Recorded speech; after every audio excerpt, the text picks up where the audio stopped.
watch the Democrats. I know that's your favorite night. Are you aware that automobiles are used about 5% of the time? Which means they sit waiting 95% of the time. Are you aware that rental car industry revenues are down by 25%? Are you aware that droves of 16-year-olds decline getting driver's licenses? Can any of this impact our city? You have a flyer on the table. It calls your attention to something pretty amazing. July 16th, mandatory attendance. Dr. Tim Chapin from Florida State University, one of the national voices on the subject of autonomous vehicles and shared mobility, driverless cars, Lyft, Uber. Why would you want to get a driver's license when you have a Uber app? So a lot of decisions have to be made by people like the mayor and his associates going forward with regard to garages and parking and traffic. And if there isn't any traffic or parking, we probably need to talk about that. So I would ask everybody to please try to make that. You see on the here, it's at 7 o'clock, Maryland Hall. It's free, but you have to register. Good evening and welcome, everybody. I'd like to thank everybody for being here tonight. I joined the mayor. We're here for round 2 of the working group presentations. You're going to see incredible presentations that represent the commitment and effort from a lot of people in this room. What's emerging is a collective vision, and I respect the value of your time and expertise, and I'm especially mindful that we would not be at this point in the process if it wasn't for your hard work. You're doing this all pro bono, you're giving your time up away from your families, and I know everybody's grateful for that. I'd like to turn it over now to my friend, the mayor. You can tell the bromance, can't you?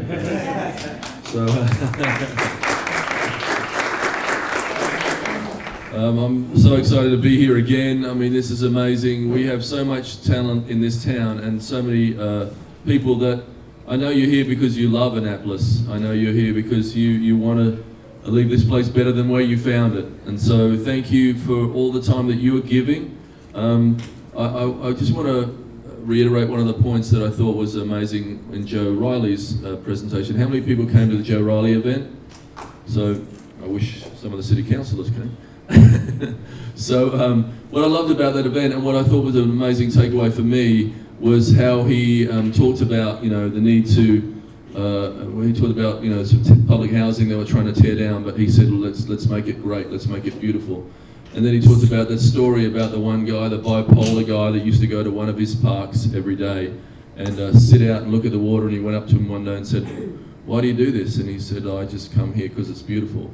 And then he made the point that if you make something beautiful for that guy that's never going to go to Paris or London and get to do all the things that we're lucky enough to do, if you make it special and beautiful for that guy, then everybody wins. And I know you're all here because we love our city and we want it to be the most beautiful representation of what we want it to be and what it can be. It has so much potential. We have such fantastic bones to work with. We have such great geography. We have amazing assets in this city. I know everybody in this room recognizes that. And so I can see the finish line. And I really think it's hasn't ever been like this, where so many people are marching in the same direction for one goal, and that is a beautiful one, Annapolis. So thank you so much. I'm going to run to one other event and then come back and see you guys. I'm away for 30 minutes, so thank you. So I'm delighted that on this gorgeous evening, right before the 4th of July week, all of you have chosen to come out here. As you all know, this is actually our 3rd City Dock Action Committee meeting. And one of the things you're going to hear tonight, when you hear these 6 teams reporting out, you're going to hear all of the ideas and the themes that we've all heard from the community-wide meeting, from Ward 1, from the businesses, from the different stakeholders. That is present in every one of these presentations. So moving forward, the nice thing about this slide, I use it every time, but I get to add new stuff on it every time. Both Robert and the mayor have said this to you, but I thought about it today, and I thought, I was putting together these slides, and I said, well, I'm gonna tell everybody we're moving forward, and we've done all of this. No, you've done all of this. When you look at what we saw on the 23rd of May, and then you look again at what you're gonna hear tonight, this is not a $200,000 consulting effort. This is, but it's equal to it, or better, actually. It is every one of you putting in not just the time, it's, watching the resiliency team meet over and over again, financial tools meeting the other day in about 94-degree heat. I could go around, it's true of each group. The programming group, having 10, 12 people meet over and over again. That's why this has basically been since March 20th to where we are tonight. And all of us have had the community outreach, the outreach to the stakeholders, and you all are now reporting out what you think are immediate actions and mid-range actions. And it's pretty amazing. On May 23rd, we heard from 4 teams. The design team talked about all of the ideas that they have heard over the last few months and how to bring those ideas, how to weave those ideas into the first draft of a consensus plan. And that's what we're calling this. We may not be there 100%, but we're going to be there with a consensus plan come September. The parking group was interesting. They talked about, here are some things we can do right now to optimize parking today. And their whole theme was no net loss of parking, but what they brought forward for all of us was a cohesive and a comprehensive strategy that was phased, which is something we don't have right now. The Water Access Maritime Group, they spent a lot of time in detail looking at the harbor, looking at the safety of the harbor, but coming back with recommendations about how do we make this a gateway to the bay, not just from the land, but we make it inviting from the water as well. And thriving local businesses. They focused on new opportunities, but something Debbie reminded me of the other day. Their new opportunities were very clearly off-season and for our local existing businesses. And that was really their direction. So with that said, tonight you're going to hear from 6 teams. Viking group, Viking and Pedestrian Connections will very briefly touch base with you. Programming, you're going to hear from Connie Del Signore and her entire group with all kinds of pretty exciting ideas. Berta's House, Rodney Little is here for the presentation. Community character, benefits, livability. They have their whole team here. I know Mark is doing part of it. Will may be doing part of it, but they have summarized all of these issue areas, not just their own. Resiliency, Zoe Johnson is here to do a very detailed presentation on what we as a city need to do to deal with the inundation from the water over the next, not just 5 years, but 25 years. And financial tools, we want to end with that because that group has spent, and Larry Shabnell, John Hammond will be presenting. I don't know if Sean is here tonight, Tim Elliott, Jim O'Hare. They have spent a lot of time thinking about not just, well, how do we pay for this, what's the strategic approach? Something we don't have now is a strategic approach for financing. So you've seen this slide before. This slide we put together right after Joe Riley was here. And it's to remind all of you, when you're listening to these presentations, how does let's say what Connie is saying, how does that fit in with your vision? How do you build on that? And again, the comment that Riley made, the success of a city depends on its willingness to reimagine its future. That's what everyone here is doing and putting so much effort into. So, after tonight, we will not meet as a group until September. I know everybody's disappointed that you wanted to get together July 4th and August 10th, but we will meet hopefully the first or the second week in September at the latest. But what we will be doing, Karen and Ron and I will be in touch with all of your teams. First of all, to hear what the process was. For example, Maritime's a good example. They had the harbor master in, they interviewed all kinds of people in the boating community, the parking team. Debbie had surveys, the parking team itself went out and brought in people who were very much experts in parking in the DC area. How did you get to your recommendations? What did you do?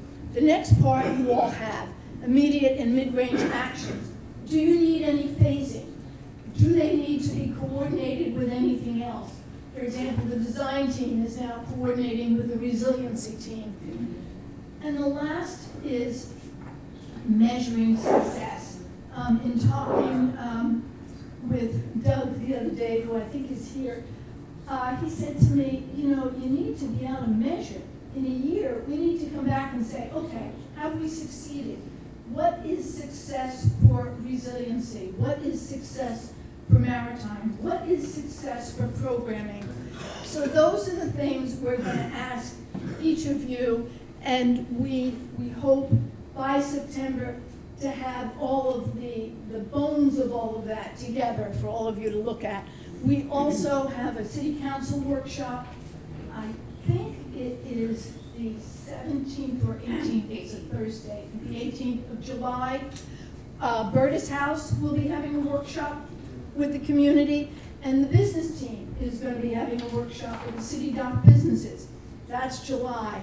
August, as far as I know, we don't have anything planned. September, we will meet as a group. The Planning Commission will have a work session the first week in September on this, and there will be a community-wide outreach meeting. So with all of that said, I'd like to turn this over to Bryce, and he can give you some updates on the design and placemaking. Thank you. Thank you, Eileen. So just quickly, she's done such a great job, and the consensus that's being developed with every one of you volunteers is really amazing. I've seen a lot of these types of efforts in the past, and it's not easy. We've made incredible success already, a lot of progress. So please keep at it. I can tell you that as architects, we all just want to start drawing, and once we start drawing for 15 minutes, then we go and we draw for 30 minutes, and we draw for an hour, and guess what? After a while, we've got so much time invested in that drawing, we don't want to change it anymore, and that's what happens. And so this has been a great process, and Jay has been drawing plans, and Michael Dowling, and Leo, and Ted, and myself, and so we've tried to create a plan diagram that just kind of is a compromise between a lot of these different things. It's not a design, really, yet. But what it is starting to put some things in place that we think work. It needs a lot of help, a lot of massaging, a lot of refinement. So just as a quick update, a couple things. We learned in the last meeting and in the weeks since that we really have some work to do on a number of things. 3 things I'll mention. Resiliency, which Eileen already mentioned. We've been working with Zoe Johnson. Twice now we've met to talk about, even though we may have a pretty good location, we think, for some of the resiliency barrier, we don't have the heights right, we don't have the grades right, we just haven't had a chance to really get into that, but we're going to do it, and we have more information now, so we hope to be much further along with that very soon. The other one is the traffic circle, which we're still looking at, and how can we make the traffic circle perhaps fit into this plan and keep some of the trees that are there, obviously, and I think there's some ways to do that. And then lastly, bus drop-off and access to the waterfront, making that functional as much as possible, and we're studying different ways of that as well. So it's very much in progress, and that's where we are. We really look forward to getting a lot of good input tonight, and I'm sure it's going to change further. But thank you very much.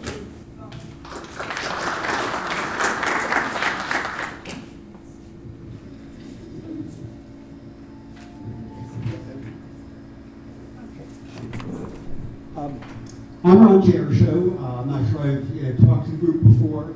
I am working with Eileen, assisting her, cutting across a number of groups, and I've been working with the programming group, with the biking and pedestrian and parking group in order to develop their suggestions. Unfortunately, none of the biking and pedestrian individuals who worked on the recommendations we're going to talk about could be here tonight. So it falls on me to take the summary of their ideas and present those to you. For just background, and as many of you know me, I was the chair of the comprehensive plan for the city of Annapolis in 2009. I was a former circuit court judge, and I'm a lawyer here in town. So with that, we'll see if this is working. The pedestrian group that I worked with talked about a couple of things. The focus here is the area, if I can get the, here, where you see the yellow circle. That was one of the areas to focus on. And one of the recommendations here is to relocate the crosswalk. It was felt by the group that the crosswalk that goes across Randall Street here really impedes traffic and makes it harder to cross, and people who are wanting to get across here could easily come across a much easier crossing with the stop sign there at Randall Street in that location. So it would be easier and better flow for pedestrians to be able to cross here. So the one recommendation is utilize the crosswalk here instead. Similarly, because at high traffic hours, getting across the street is difficult. Having a group of crossing guards that would be able to assist in people crossing the street and permit easier access to get across would actually be a better use of the resources than the current configuration. The secondary issue that the pedestrian group talked about is changing the walkway. Of course, these are the walkways that go down to the water, and we all know that these have been talked about by other groups as being wider, and this pedestrian group agrees that they should be wider to permit better walking access. And you can see the yellow here, which shows the walkway. And the grade is quite a drop-off here. It's a difficult thing for anybody, let's say, who's got a bike or a wheelchair, or even some people who are walking. If they step off of that, there's a great risk to people. So getting that to be at a grade equal to the street level is a recommendation that they make. Then the biking focus said this, that there ought to be bike racks, and bike racks, these were just some examples of bike racks that are potentially usable, and that down here on the city dock, these are not necessarily prescriptive saying they should go here, but the concept of more bike racks down here and over here near the harbor master's house. Those would be the locations at which people would have better use for biking if they got the bikes to city dock. And part of the rationale, part of what was discussed, is that people who bike and bring their expensive bikes, sometimes very expensive bikes, want to be able to keep it within close access. We discussed whether putting bike racks behind the commercial buildings here on Prince George Street would be a viable option, and that was rejected because it was felt that if you put your bikes back there, you don't have for them within eyesight or control, and people with expensive bikes would not feel comfortable. The other recommendation is that there ought to be more water fountains of the type that have bottle fillers. Those become very popular, that you see around areas that This would make it easy for people to be able to fill, the bikers, to be able to fill their water bottles in that way. I particularly like this one because it's got both a regular person water fountain and a dog or cat water fountain or other animals. In any event, that would be a way to get a lot of use out of, if you're going to put a water fountain down there, you should have it. And in terms of location, the biking group felt that one of those near the market house and one down at the city dock area would be the place for it. Beyond that, the biking and pedestrian group really didn't have any other concrete recommendations to make. It is part of the parking group which presented at the last meeting, so many of the people have worked on the parking initiatives. And with that, I'll turn it over to the next group. Thank you very much, Connie.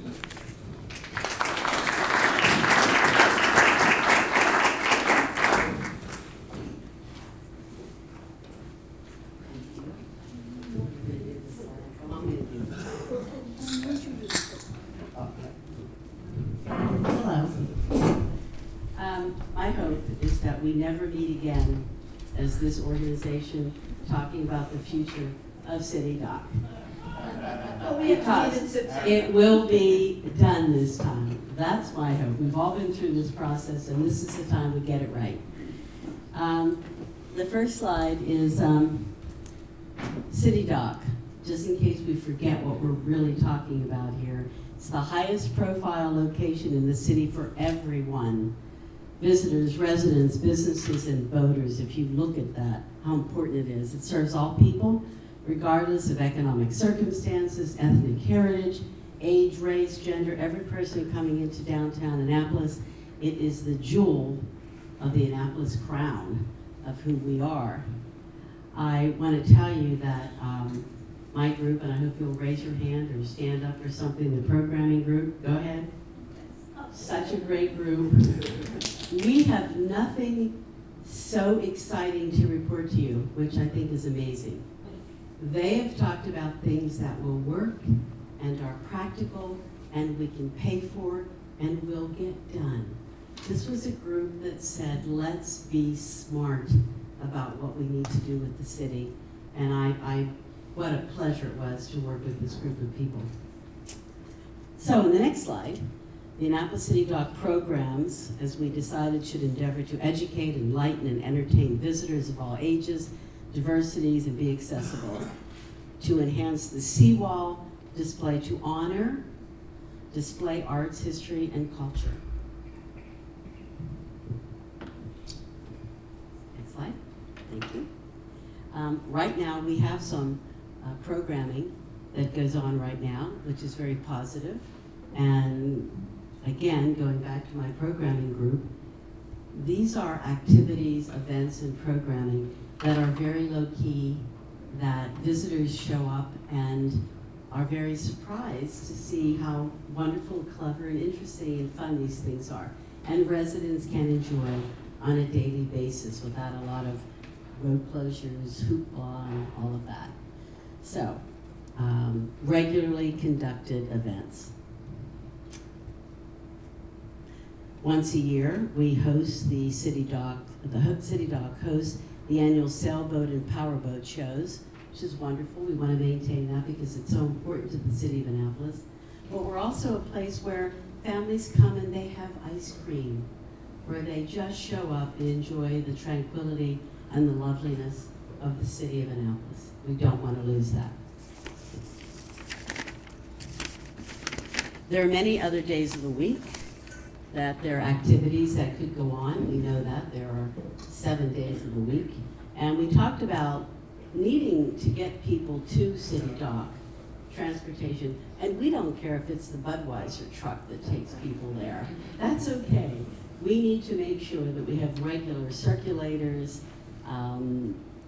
e-cars, whatever it is that gets people to City Dock and around Market Space and so on, that allows them to enjoy events like Paint Annapolis, and of course, getting on a boat, which everybody does when they come here, to get on and enjoy the water here. We're assuming that parking spaces will be reduced and dedicated to programming events in those areas, and those parking spaces will be moved to other areas, and that semi-permanent structures are installed. So throughout the year, we can offer things outside of the boat shows that people would enjoy, and that there is access, but we probably won't have otherwise a truck, but anyway. We've talked about who might coordinate all of this, because it's a huge, huge project to have somebody that we trust coordinate what's going on throughout the year with programming. So we looked at a coordinating entity or authority that could supervise all of the events that go on at City Dock. We kind of arrived at something that is already in existence and doing very well, and we're very happy about it. And it is the Arts in Public Places. I think that started with you, Ellen.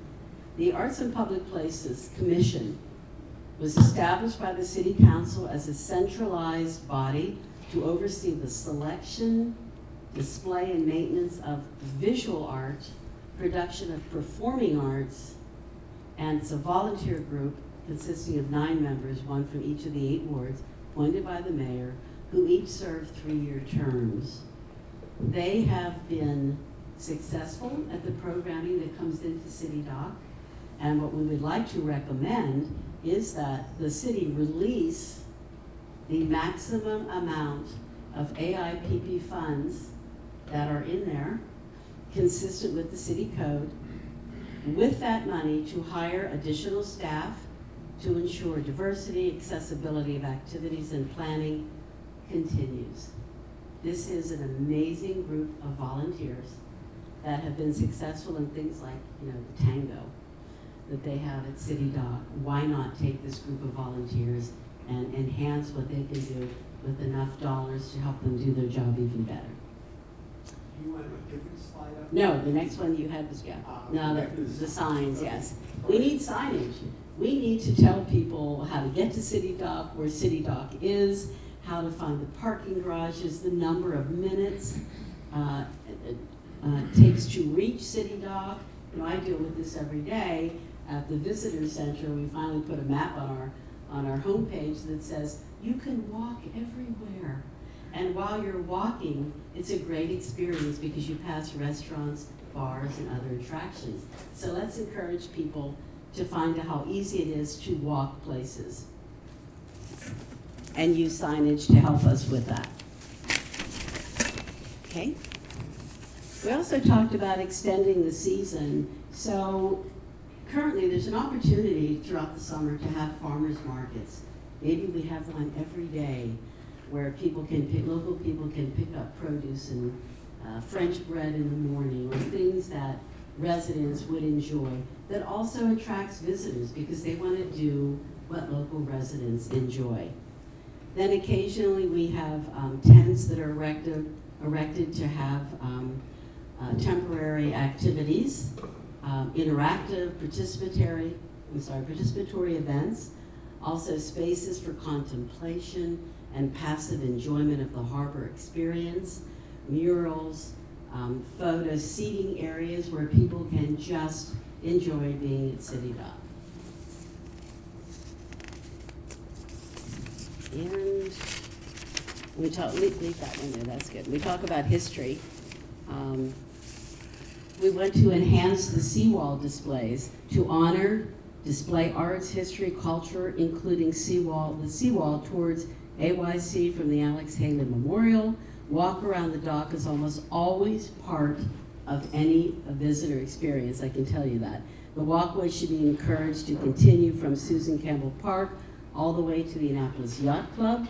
This presents a challenge, we know, but a long-term solution should be considered in this plan that we're talking about.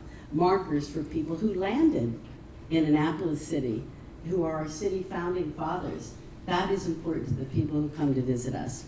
Collaborate with public and private interested parties within and outside the city to promote the history, the arts, and the culture.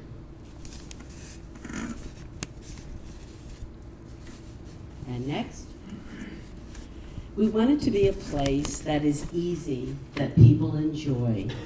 We should have, perhaps, short-term initiatives like movies throughout the season that people can just enjoy. Displays on the Harbor Master building, things that do not require lots of money, but are very casual, loving, and enjoyable things. And I think, you know, some of the things that we talked about in our committee is that, I know the mayor has talked about doing things that happen in cities across the world, international cities, and I know all of you have traveled internationally, and what you see is these small waterfront villages have maintained their authenticity. They've not built new things, but they've enhanced what they have. To go into a little city in Noto, Sicily, and find out that the high school band is performing Thursday evening on the steps of City Hall. That's a wow for visitors and for residents. So I think we're suggesting that all of our programming has to do with that kind of, isn't that nice to discover something that we didn't expect to happen. And it's affordable. It's not too long-term that we can't get it done. And it's a pleasure for both residents and visitors. I have one more. Okay, so this was a wonderful, wonderful quote of one of our great committee members and somebody you know very well, Carol Vinson. And I will just leave you on just a personal aside. We at the Visit Annapolis in Anne Arundel County, we are conducting, as Robert Clark knows, we're conducting an 8-month survey. You may have seen some of our people in the streets. And we are asking people the obvious questions. Why are you here? How did you find us? The demographics of household income and so on. How do you think Annapolis could be improved? What did you enjoy the most? All of those questions, and we will complete that survey, and it's a good survey. It's going to be about a $50,000 survey at the end. And by January, I'm going to say, we will have all of the final information, and I would love, I know you talked about the fall and September, if there's an opportunity to just push it back a little and maybe to include some of the information from actual visitors coming and are asking them, what did you enjoy, what did you not enjoy about the city? It might be valuable, and it's all free. We're going to take this study and offer it to anybody who wants any piece. And I think Robert and I talked about some of the questions he's interested in that relate to history and so on. So you have a great team of people. I love my group, and this was a pleasure to do and an honor. Thank you very much.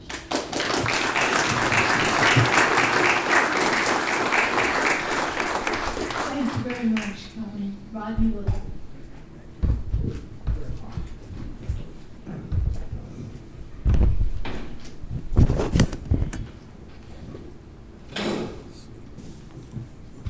Before I get into our recommendations per se, just a couple of introductory remarks. Number one, the Burtis House group had by far the most narrow and specific charge of any of the groups. So a warning, our recommendations do tend to get down in the weeds. So, secondly, in our deliberations to date, we have not dealt significantly with the issue of the use of the property because that is very much up in the air at the moment. So what we have focused on to date is really looking at those measures that we think are necessary for the property regardless of what kind of use it's put to. And then finally, some of what I've got to say in our recommendations may seem extremely obvious, but our group strongly felt that nothing should be taken for granted, and if it was important, we should state it. So, move on. The Burtis House, Burtis House is a unique, important remnant of the functional and. Can I get behind this real quick? Yeah. Thank you.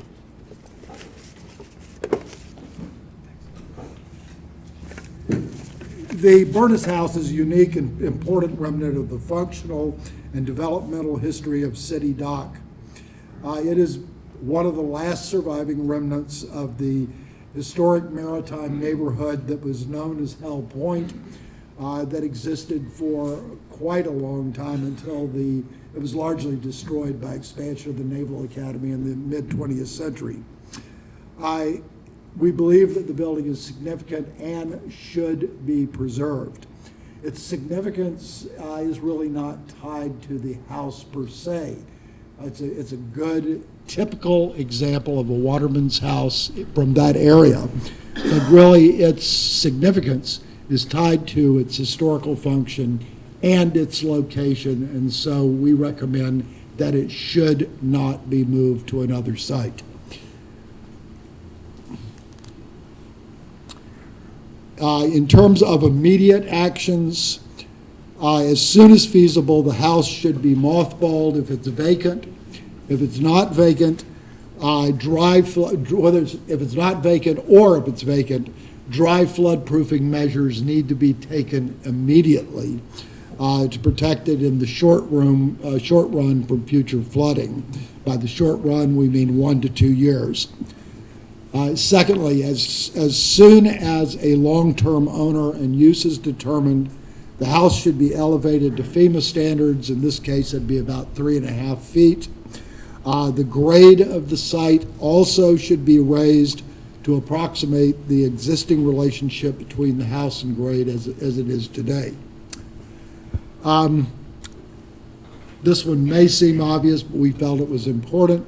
The Burtis House, and for that matter, all building rehabilitation and all new construction on the city dock should be held to the existing historic district standards and guidelines, and any new development or rehabilitation should be subject to the review and approval of the Historic Preservation Commission. Some of you may be aware that recently the state of Maryland announced its intention to consider surplusing of the property and to consider proposals from various parties that would like to have the property transferred to them. I only mention this because in the process of doing a surplusing, another layer of protection beyond the Historic Preservation Commission comes into play. When a historic property is in state ownership, it has certain state protective laws that apply to it. Once it's transferred out of state ownership, of course, those protections go away. So, to mitigate what might be the adverse effect of such transfer, the state's existing policies call for a long-term or perpetual historic preservation easement to be placed on the property, essentially, and to be placed on the property prior to transfer. What that means is that the party that holds the easement would in fact have approval authority over any physical changes to the property and would be able to enforce maintenance should that become an issue. Right now, prospective holders for such a historic preservation easement in the Annapolis area would either be the Maryland Historical Trust, a state agency, or Historic Annapolis. In both our recommendations so far and the recommendations to follow, yes, these are our recommendations, but we also feel that any party that is contemplating putting in a proposal for use of the property ought to consider the measures that need to be taken very, very carefully, because some of them are pretty considerable. And I suppose, put it another way, if your envisioned business model depends on bake sales, you might want to rethink it.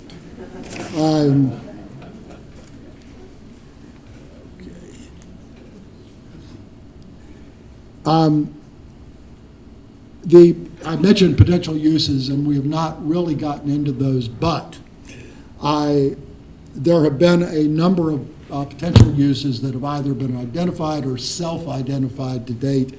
They all involve some combination of maritime history interpretation, water access, water recreation, possible use by the harbor master. Of the various uses that we have heard about today, our group does feel that there are several distinct advantages to moving the Harbor Master facility to the Burtis House location. Number one, it would eliminate the view shed problems that are attendant to the existing Harbor Master facility, and that would allow that to happen probably more rapidly. The Burtis House site is large enough to accommodate some new construction if that would be necessary for the Harbor Master. In fact, perhaps the major advantage with the Harbor Master is if that does come to pass, planning could be done almost immediately. It could happen more quickly than other uses that have been suggested. In terms of the house itself, the easement that I mentioned earlier would only be on the exterior of the property and the lot. The interior would not be, we don't feel is necessary to be covered by an easement, mainly because virtually all the distinguishing characteristics on the interior have been lost through either renovation or through serial flooding that has happened in the area, including even having to replace some of the framing and so on. Any public use of the Burtis House, an intensive public use, will require upgrading the structure and floor supports. Code requires that buildings in significant public use should have a floor load capacity of approximately 100 pounds per square foot. The existing capacity at Burtis is about 30 to 40 pounds per square feet. So if it's going to be in public use, it needs to be significantly beefed up. In addition, if you're doing a substantial renovation to the property, it will also be necessary that it be modified to meet ADA standards. So those are things that need to be taken into account. When the grade, and we do think that the grade needs to be elevated. When the grade is elevated for the Burtis property, retaining walls will be necessary on at least the Prince George Street side and the western boundary of the lot. The grade elevation should be obviously compatible and closely coordinated with any other areas on the dock where grade change is being contemplated.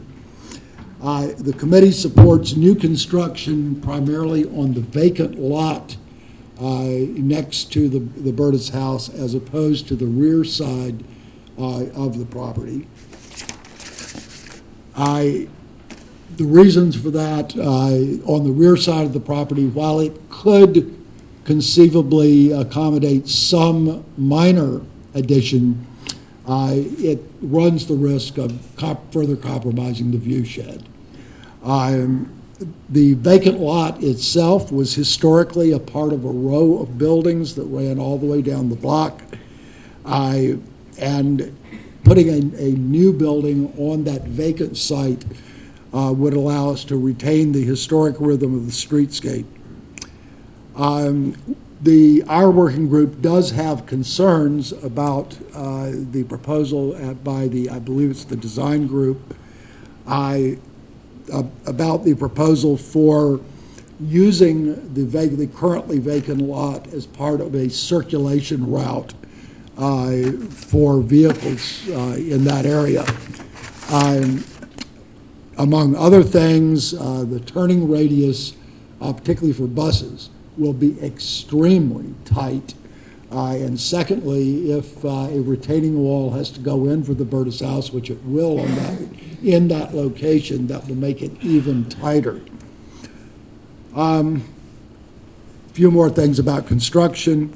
Any new construction on the Dock Street side or the rear of the Burtis House, if anything goes there, it should be no higher than the ridge line of the Burtis House, and it should not project any further than the current sidewalk. It also obviously must respect the view shed. any new construction on the adjacent lot could, if necessary, go higher than the ridge line on Berta's house, but we recommend not up to the maximum allowable height. And from our perspective, it seems important to maintain at least an initially low-rise view from the water that almost inevitably is going to end up stepping up as you go farther down the block. And so it should step up in increments as opposed to having a tall building right on the waterfront.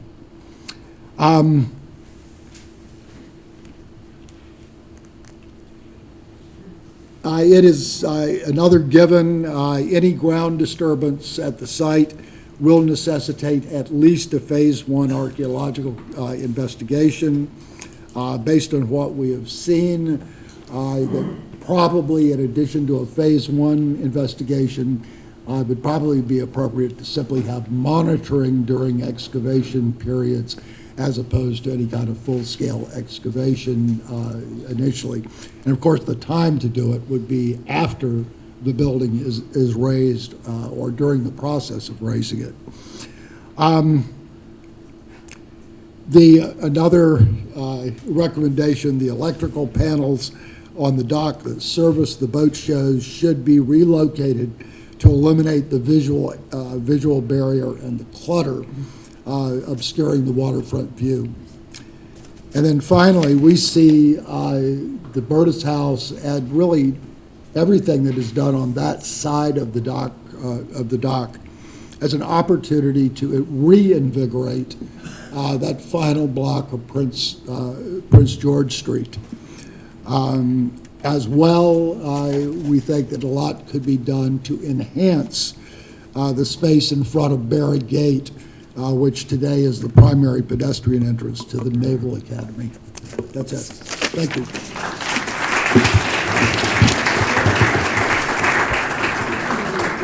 Mark?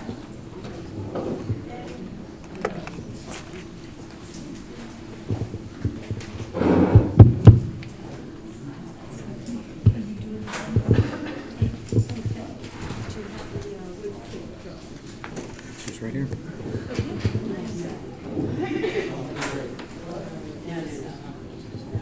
Good evening, everybody. My name is Mark Millay. I'm part of the Community Character, Benefits, Livability, and Outreach Subcommittee. I am representing a pretty amazing group of residents of Annapolis. 7 of 8 of us are residents downtown. Maka, Kate, Carl, who else am I missing? Robert, Will, and Claire, who cannot be here. So 7 of the 8 of us are here. We've had a pretty fun time working on what we're going to present you tonight, which really is to share with you what our community wants, as well as what visitors to Annapolis see and what they would like to see done as well. So what was our mission? I know that the text is kind of small, but that's okay because we want you guys to each have this. And that's because what we provided is what is redundant, which is good with what you've done, and is additive to what you're working on as well. So we put all that information in the following 8 or 9 slides. Our mission was, let me go back, to collect and collate the local community and visitors to Annapolis perspectives on desires on how to make the city dock area more dynamic, livable, family-friendly, and inclusive. So what we wanted to do is help position the city and the city council in a position of strength as they negotiate with developers or others who are involved in this process to help achieve that vision. What did we do? We had 4 outreach events. One was with the Ward 1 Resident Association that kicked off this whole listening sessions that we did. And then we surveyed 50 visitors to City Dock on April 27th, coincident with the Spring Boat Show. And then we had a large community outreach workshop that probably many of you were here at on May 6th. I think 250 people or so participated. And then we had another survey of visitors and residents alike down at the City Dock on June 15th to continue asking the same questions. And you'll see all of those answers are woven in here. A lot of those visitor surveys we did were all about how people were getting down to the City Dock and what their impressions were. So the following 8 slides follow the format that we used at the May 6th community outreach session that was right here. We boiled that down as best we could to present to you in a format that was usable by each of your working groups, and we followed as logical a form as we could. First, regarding preservation and community character, we wanted to keep Annapolis, we, meaning the royal we, the community, would like to keep Annapolis authentic and preserve and enhance our critical components. Is that better for everybody? Wow, fantastic, I know. I was going to pull that bulb earlier, but that didn't work out.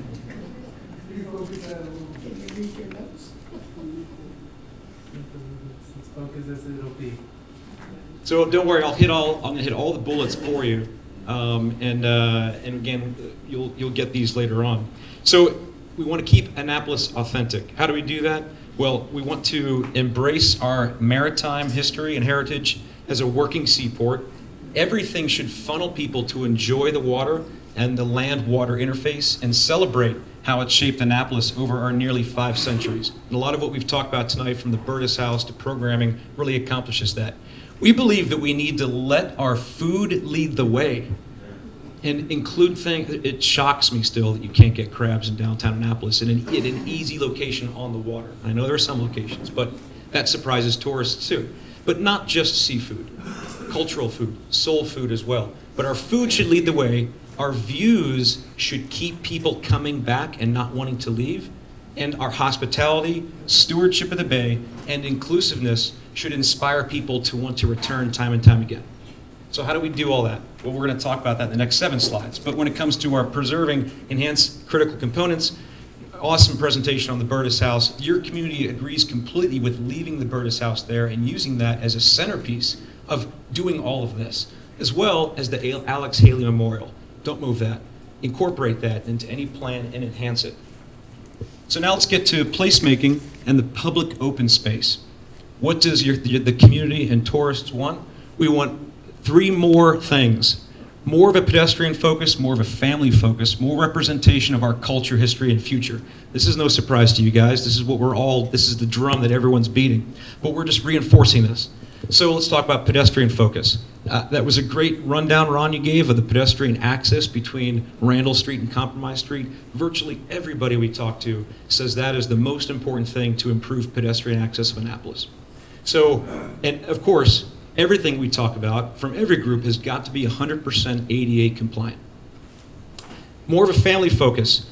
Connie did a great job of going through all the things we're doing now, and their group is doing some great work, and we're just reinforcing those ideas of seasonal events, such as pop-up family activities. The movie idea in the summer is fantastic and very cheap. The ice skating in the winter came up time and time again. We have got to find a way to put an ice skating rink into the plan that we just saw down there in the winter. We'll talk more about some of those seasonal activities. How do we represent our culture, history, and future? Well, expanding the green space and shade, and I can't foot stomp shade enough. As we did our surveys down there, every single person commented on the lack of shade that's down at the City Dock area. And what residents tell us, they're skeptical of trees and planters. They're skeptical that the city will keep those alive. So take that as feedback. Now, the shade doesn't need to be trees. There were ideas such as pergo and canvas and other ideas we'll get to as well.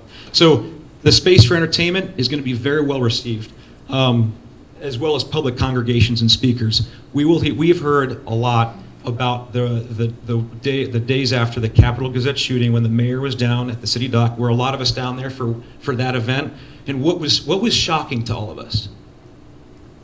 There was nowhere for the mayor to stand so that anybody except the people in the immediate circle around him could hear the comments he and others made as well. We need to build a public congregation and presentation space that becomes truly the focal point of the downtown City Dock.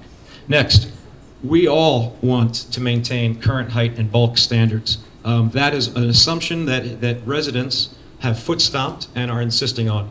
As well, I'll add, bury the utilities. And I don't know the history of why Main Street was done, but the area around the City Dock was not done. But that is an eyesore that residents and visitors alike point out to us. Next, the diverse activities that include fishing, crabbing, oystering, small crafts such as stand-up paddleboards and kayak rental, and educational as well, that represent the diversity of recreational interest of our community. We as the community completely agree with moving the Harbor Master to the Burtis House, which can be repurposed as a period visitor and activity center. And I know that was a great presentation on what will need to be done to the Burtis House, but people are talking about that and making that a focal point for the public and the visitors to interface with Annapolis's cultural and maritime history. And importantly, we've also heard making the Burtis House and the basin the area for public water access. And there's not enough public water access in Annapolis in general. Make that the entry point for any kind of land-water interface that the public can enjoy. When it comes to resiliency and really flooding, the three key topics are control and adapt to flooding, obviously, stormwater water runoff, and more green space. So residents really want the city to finalize this plan for the flood pump placement and plan before we begin talking about the city dock. And frankly, I don't know where all of that stands right now, but that is going to be, that's synonymous with the city dock redevelopment, is the flood pumping plan program. Any infrastructure that we build, people are expecting to be adaptable to flooding, and I think everything that we've talked about actually is. But it also should be enhancing the view shed, not detracting. It should be integrated into anything the Naval Academy builds as far as its levee system, which I believe will begin construction in 2020. The aesthetics as well as the function and form of that levee system. And our process should develop something that interfaces gracefully with theirs.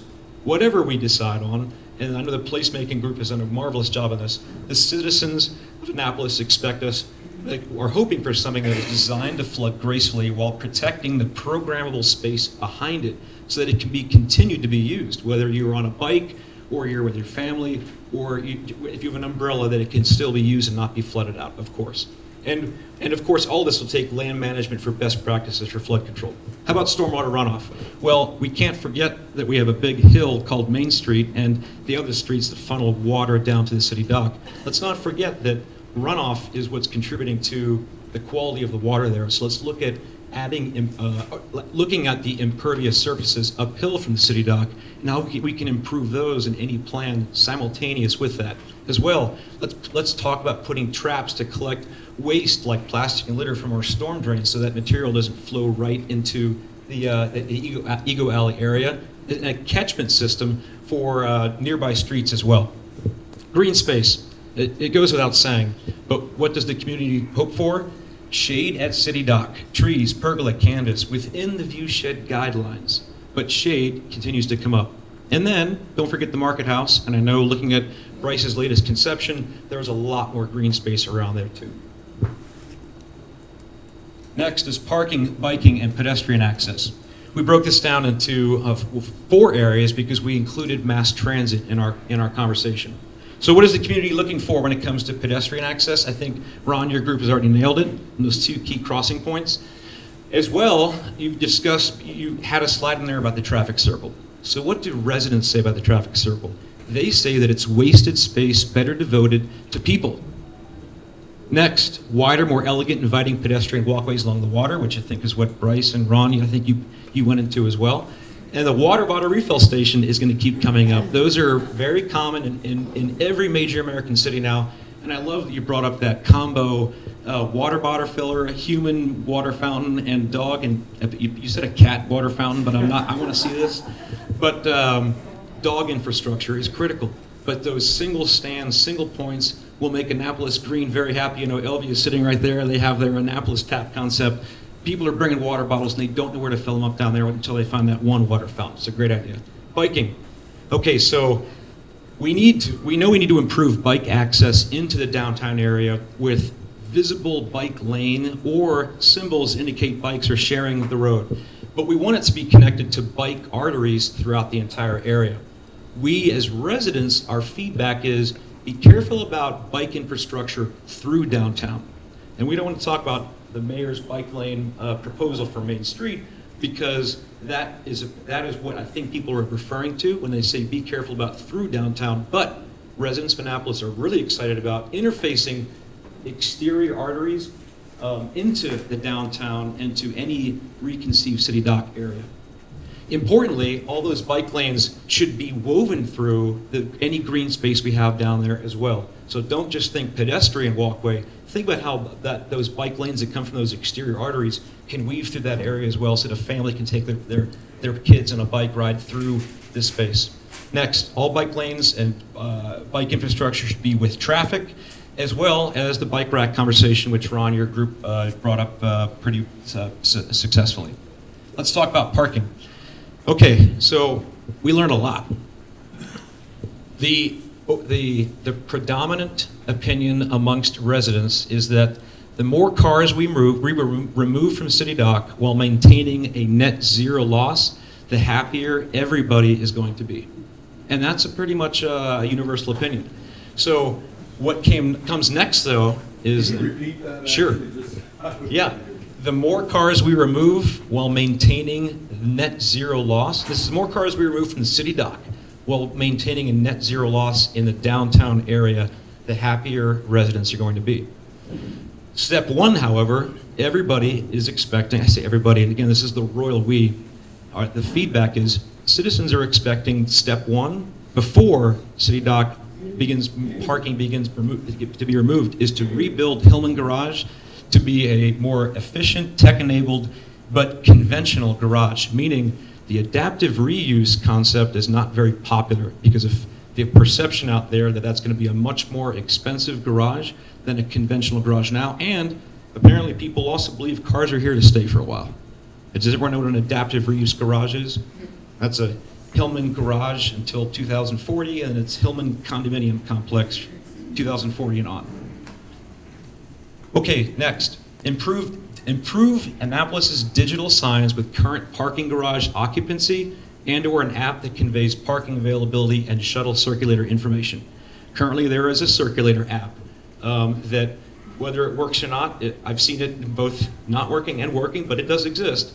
But weaving that with a parking availability app that we can broadcast, as well as, hey, guess what? There are these number of spaces at each garage. That technology exists today, and a very popular idea amongst visitors who came into town. So of those people we surveyed, 75% arrived to the City Dock, literally walking right to the end of the dock where the Harbor Master Building is, by their own car and parked it. Of those 75%, 37% parked in a public garage, 29% on street, and 19% in a public lot. 71% of those people said that parking in downtown Annapolis was actually easy. Well, so what that has taught us is that, residents make parking downtown really an issue because we deal with it all the time. Visitors really just make it happen. And that was the perception we got from almost all of them when we discussed the challenges they had in actually getting there. So what do residents want, though? Well, residents want downtown neighborhood street parking for residents only. So the closer we can get towards that someday, and again, I see shaking heads, we're just passing along what the feedback is. So let's talk about different concepts for, alternative parking. Valet was one we asked about. 55% of respondents said they would use valet. Of those, the predominantly popular rate fare was $10 per 2 hours. Anything more would disincentivize that. Next, parking should of course follow a performance fee structure, meaning the shorter you park, the cheaper it is per hour or unit of time. The longer you're going to park, it's going to become exorbitantly more expensive. Finally, when it comes to vehicular parking, we do need to examine how buses and trucks and their speeds, importantly, impact our historic structures and how to enforce and restrict their movements in anything that we're constructing down there, particularly as we look to include a bus turnaround area down there in the City Dock. When it comes to mass transit, the community does support the bus drop and turnaround area in the design. We understand why that's an important concept in any design. However, we also, this is residents and visitors, would like to enhance the shuttle bus service to and from Navy Marine Corps Stadium, not just per or episodically for boat shows or different events, but make that a more consistent service, or at least investigate making it more consistent service. But what everybody would like to see is to improve the circulator's ease of use and transition it to an electric fleet of vehicles. Next, water access and maritime. So we want to get people into the harbor easier. We also want to get people onto the city dock from the harbor easier. So let's talk about those two areas. When it comes to getting people into the harbor, and this means into boats, but also into the water too. We have this beautiful area with progressively cleaner and cleaner water, and people want to get into that water. We need to find a way to do that. And we can. So improve water access to the top of the dock along Ego Alley, and include the Burtis Basin in any discussion on getting the public into the water. And we again have heard that might be the best place to focus all public access, be they boat rentals or other ideas. Next, be careful, but be careful as you improve water access and add space for more boats. Be careful extending and adding slips, which may detract from the character of this charming seaport that we have now. Next is maintain water taxi capacity. That's actually a very popular service amongst everybody we talk to. But we heard the good idea of actually creating a locals pass for it. And there's actually, I know that there's an app now that you can pay for it with a credit card. Might be something that we can look into, actually incentivizing locals to use more by creating some kind of rider discount if you use this locals pass. Next, ADA compliant ramp into the water taxi or private craft. We heard that a couple times too, and I know that the maritime folks are already looking at that. When it comes to the Burtis Basin, we, the community, saw that as the spot to integrate public stand-up paddleboarding and kayak access and rentals, meaning bring your own or rent one down there and put it into the water as the public small craft space of the downtown area. Wherever we're going to interface with the water with and the public, we need to add a lifeguard capability as well. Wherever the major public water access point is going to be, and it seemed that the community really liked that idea down at the Burtis Basin. Next two ideas, more affordable dining cruises, and the final one was look to invite small cruise ships that do tours of the Chesapeake Bay for overnight cruises and overnight trips around the bay. So how do we get people out of the water and into the city dock? Well, it's to improve and increase the dinghy dock capacity. And we know that everybody who is a boater around here knows the challenge in the downtown area. And next is increase historic vessel visits. How about engaging with the water? And this means how do we teach and allow people to touch the water? Orient any seating or step down towards the water, and I know that with the presentation that the placemaking team and Bryce have shown us the stair step down to the water as it floods, etc., that obviously lends that to stepping down to the water. We should also look at creating a kids splash zone that integrates. It's not just a separate little fountain away from the water, but that integrates into the Chesapeake Bay or Annapolis Harbor. What a great teaching opportunity that is, as we are all talking about progressively, being the center of life and health of the Chesapeake Bay here in Annapolis. Support more water-related activities, triathlon, a swim across the harbor. We have one across the entire bay that nobody can do because it's so hard. Why not do one across the harbor? Fishing, dog events, sailing and regatta events, of course, but just into the programming of how we're using the space. And of course, I don't know much about this, but interesting idea to connect Annapolis to something called the Captain John Smith Chesapeake National Historic Trail came up. Family activities, events, and recreation. So maritime education and familiarization is a common theme amongst residents and tourists, but it focuses again on the Burtis House. The Burtis House, like we just heard, is that last vestige of our working port, but I think what the community would like to see, not only the harbor master move there, but also apply 21st century educational tools to teach those 19th century maritime lessons there. And that's a great spot to do it. But in order to do that, ideas came in like using the Chesapeake Bay Foundation, Annapolis Maritime Museum, the county library system, Watermark to integrate into those educational events and do that out of that Burtis House and the Burtis Basin area. And everything we do should be family friendly. Picnic tables that match aesthetics of the dock, more benches under shade, this kids splash zone with a maritime themed climbing and play area, much like you see at the playground that's next to the elementary school that's in the shape of a boat, those kinds of ideas. The dog-friendly water fountains keep coming up with the bottle refilling stations, exactly. A dog relief area. if you've been down to the wharf in DC, you've seen how they have a beautiful outdoor fire pit that goes during the wintertime, and it's a congregation point.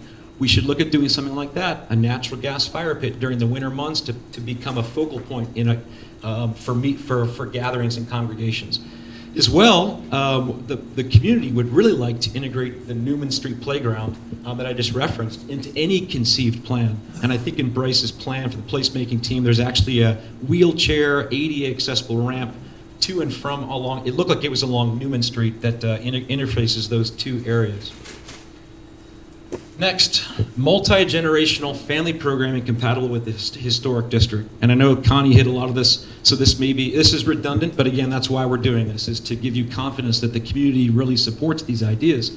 Free music, cultural festivals, and activities that draw a diverse attendance like movie night, dancing, street performers, like we see in different towns, and historical interpreters. Next, that flexible space. I mentioned it, that really drew a lot of attention when the mayor was down there after the Capitol Gazette shooting. We really didn't have a space that could be, that the citizens and residents could congregate in during big events, or really important events where the leadership could talk to the people. There's nothing like that. But whether it's a ticketed or free event, we need to keep those things in mind. That ticketed came up because, certainly the boat show is a ticketed event. We don't want to have the rudimentary fence facades that get put up. Maybe there's a way to, in the design, the placemakers can look at is how do you make it more aesthetically pleasing such that a ticketed event can occur downtown, or that same space can be used by the general public as well with an easy transition of whatever kind of fencing material is thought of. But down there in that open space that we've all seen in the presentation, things such as yoga, cornhole, the Annapolis boat shows, other fitness events, like you saw the Race Across America finish line this weekend, or the Annapolis Sailor Triathlon, all these different recreation events use that space. That same space that we conceive should incorporate these very diverse types of events. But the pop-up beer garden, let me talk about this. So this comes up a lot. It came up again when people were down at the marketplace or Market House's Race Across America party this past weekend. And if you were down there, you saw a great example of what a tremendous space we have for outdoor festivals. Minus minus the fact there's no shade, but that's a whole different topic. But the suggestion was made, we need to do this more often. We need to use this space for an Oktoberfest, or even stretch it into the streets, but close that more often for things like that. But the space down at the city dock could be used for things like the pop-up beer garden. The other idea that came up was whatever we conceive should also support the Annapolis Film Festival, and should also facilitate the return of the farmers markets there as well. So let's talk about business. Well, we mentioned that we believe the community was really talking about food, and let food lead the way and bring people down there. Well, build restaurants for the locals, and the tourists are going to follow. We all know that. But we also would like more outdoor dining with shaded seating, which is a struggle downtown. And this hasn't really come up in many conversations, but we drilled down with people about food trucks versus food carts and mobile food options. There is pushback about food trucks. Trucks themselves, but also outside vendors. There's a whole lot of complexity with that. But what it boils down to is, what do people want down there? They want kiosk and mobile food cart options down there closer to where they are recreating. Believe it or not, tourists would get down there and they would say, where do you eat down here? There's nowhere to go. And we all know where you can go, but it's not clear to them. But we can bring it to them and integrate that capability fairly with the local restaurant community as well. When it comes to retail, encourage independent business establishment, vice national chains, foster an environment conducive to incremental development of those businesses. There's a perception that the city permitting process to foster that kind of climate does not exist here, so we need to address that. We want to offer family and maritime-friendly amenities. This comes up when tourists go down there and they wonder where they can get a bottle of water or sunscreen for their kids, or when boaters are coming off the water and they wonder where they can get some provisions for their boat. Currently, those are not obvious, but perhaps those could be collapsed together in a family and maritime-friendly retail space. Why do we not have Midnight Madness in the spring and the summers in this town? What a successful event that is. And it brings so many people from not just our neighborhoods out, but they invite their friends from around the surrounding area. And what an amazing, I would say, a joyful time of the year that is. And I think everyone's nodding their heads. That came up. The residents would like that to come back. Use that as a means to invigorate our community. Maybe collapse it around another existing event during the spring or the summer months. Next is close that Market House parking lot every Saturday or Sunday in the spring and summer and move vendors outdoors with tables and games. That may not be feasible, but you see the support is there to do things like that. I don't know the name of the street, but there's the street that goes up past McGarvey's as well. Someone will yell it out to me. The idea came out from a couple people, close Pinckney Street off and use that as an event space as well. Would actually help invigorate that area of town and maybe funnel people up to Maryland Avenue too. Finally, cultural history, soul of the city. So this kind of is the culmination of our presentation, but it kind of captures everything we talked about. What does the diverse population of Annapolis hope that this process produces? Well, we want a city dock area that tells the story of Annapolis from all lenses through design, features, and planned activities. Everything we talked about tonight, from better signage and plaques and demonstrations and activities, but we really need to ensure that programming includes all of the stakeholders and the residents and the diversity, but also the talent that we have throughout the city. At the Naval Academy, St. John's, the library system, all those people should be playing a role in that development.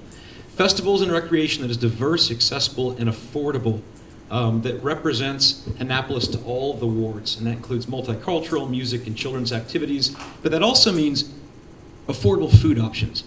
So we need to look at these mobile food kiosks as providing affordable, high-quality food for the diverse population of downtown that doesn't want to go sit down at McGarvey's or Latitude 78 or to Harvest, that just wants to get something quick for a family. That's going to bring people.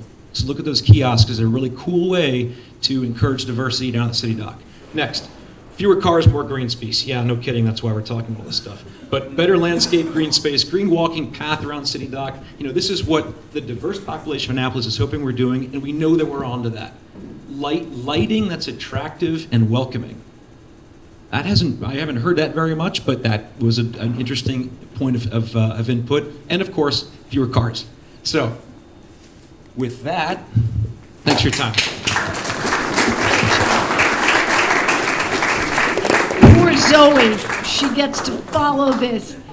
Mr. Mayor, comment.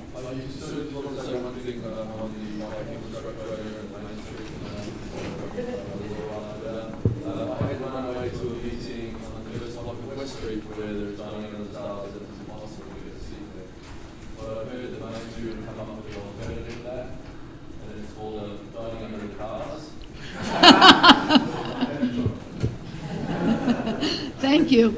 I know we've got a lot of meat tonight.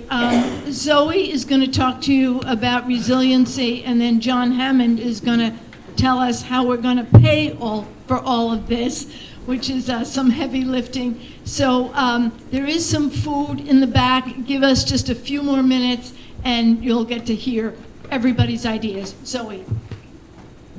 Thank you, Eileen. Okay, it's a pleasure to be here this evening. I'm representing the Resiliency Working Group. We have two other members, David Barker and Elvia Thompson. We're missing a few, but we all put in a lot of effort over the last couple months to really, come together to think about how to build resiliency. So we're facing some pretty daunting challenges when we think about climate change impacts and sea level rise impacts and the impacts that we're already starting to see and experience on City Dock. So we kind of stepped back and really, as a work group, talked about what resiliency means and thinking about it in the context of City Dock, recognizing that there are pieces of how we build resiliency in all of the other work groups, and particularly we heard a lot in the community benefits report out just a minute ago, but there's a lot of elements associated with design and basically any of the other work groups. I could find a connection between building resiliency and addressing climate change and the other recommendations that are coming out. But our working group really we started with 4 questions. Why do we need to build resiliency? What are the risks if we don't build resiliency, really? What are we facing in the future now? What are we seeing now? And how are those risks intensifying into the future? What are our options? How can we address this? And then what do we recommend? And obviously we're trying to focus on some short-term recommendations, recognizing that there are sort of medium-term to long-term recommendations moving forward. But why is there such a need for building resiliency here at City Dock and in the Chesapeake Bay? So the primary trends that we're facing here in the Chesapeake really have to do with rising sea level, changing precipitation patterns, and increasing air temperature. So these are all climate change driven, but we're experiencing impacts associated with these right now. So Annapolis is experiencing sea level rise at a rate that's almost double the global average. Over the next 100 years, or by the year 2100, we're anticipating that the City Dock region would see about 4.3 feet under an intermediate sea level rise scenario. So any planning we do, we really need to think about, what does that mean in terms of, impacts over the life expectancy or the design life of any decision that we're making, and what does that mean long-term for infrastructure and planning needs at the heart of our town. So. The other thing that we're facing here in this region, and we've seen it over the last couple of years, are these very short duration, high intense precipitation events. So these are the types of events that devastated Ellicott City twice. We've seen a 74% increase in these events here in the Northeast region. They are documented and they are happening, and they are impacting our cities both from a stormwater perspective, but also from a risk perspective in terms of the loss of human life. So what does this mean, and what are the risks for City Dock? So we are seeing, last year we saw upwards of 50 nuisance flood events that impacted our city. We've seen, I work at the Naval Academy, we saw about 42 events, and they're predominantly impacting our installation over at the Columbarium, and in other places around the lower yard. But these are these high tide flood events, and as sea level increases, we're expecting the number and frequency of these events to also increase. We're also subject to sort of episodic storm events. These are the hurricanes or the nor'easters, a storm that can happen on any given day in any given year. Sea level rise and climate change is expected to intensify the impacts and the height of the storm waves with these 2 types of events. Sea level rise in the long term, we're concerned about inundation, permanent inundation of low-lying lands. So any land that's less than 4.3 feet above mean sea level by the year 2100 may be permanently inundated. So this is more of an issue on Maryland's eastern shore, where we're losing vast landscapes to inundation, but it's something to think about when we're looking at design heights and long-term placement of infrastructure at the City Dock itself. Another impact I'm going to touch on is we're focused. Mostly we hear about the impacts of flooding and nuisance flooding on City Dock, but we heard just a minute ago that the community is also concerned about heat waves and heat and drought. So we want to think about how, when we're building resiliency, that we're not just thinking about flooding, but that we're also thinking about how do we deal with drought risk, how do we deal with the heat. I was standing down on City Dock yesterday and melting into the pavement, and I was only out for about 30 minutes. So, we really, and as we head into the summer months, we need to be, the last presentation was great and really hit some points on that.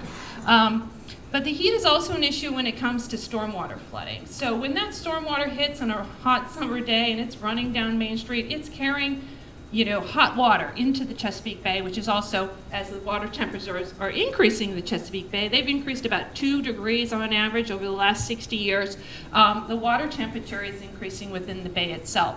So we need to think about the stormwater flooding problems that are being driven by episodic, precipitation-based events, but we also need to think about the water quality components of the stormwater that's entering the Chesapeake as well, and at City Dock. So what are the options? We've got a lot of impacts. We're seeing impacts today, and we know those impacts are going to intensify into the future.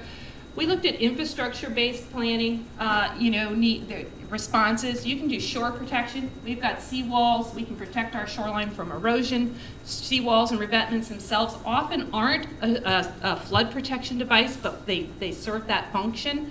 So we obviously need to maintain that shore protection because we are a working waterfront. But we also need to think about flood protection. So there's different types of flood protection. There's permanent flood protection, dams, levees, berms, walls. But there's also deployable devices, such as, you can deploy a door dam. You can do stackable flood walls. We use door dams at the Naval Academy.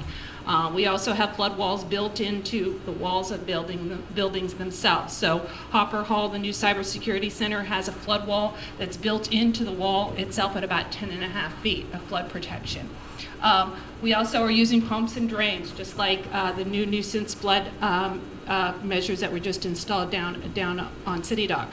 So those are sort of flood protection. So you have to differentiate between what's shore protection, what's flood protection, and then there's stormwater management. So you're dealing with the water coming in from the coastal side. You also have to deal with the water coming down Main Street, and that's being driven by a precipitation-based. Okay, so I think it died. Maybe? Okay.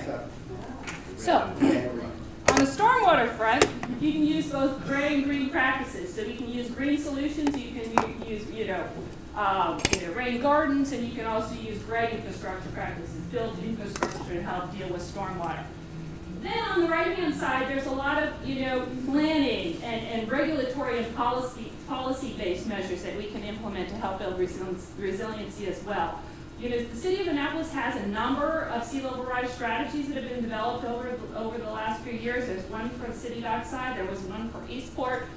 There's a lot of good recommendations in those plans that lay out a suite of strategies that the city can take to address sea level rise over the long term. There's also emergency response planning that we need to think about. What are we going to do in the event of the next Hurricane Isabel to protect our community and protect the businesses and our assets at the heart of our town?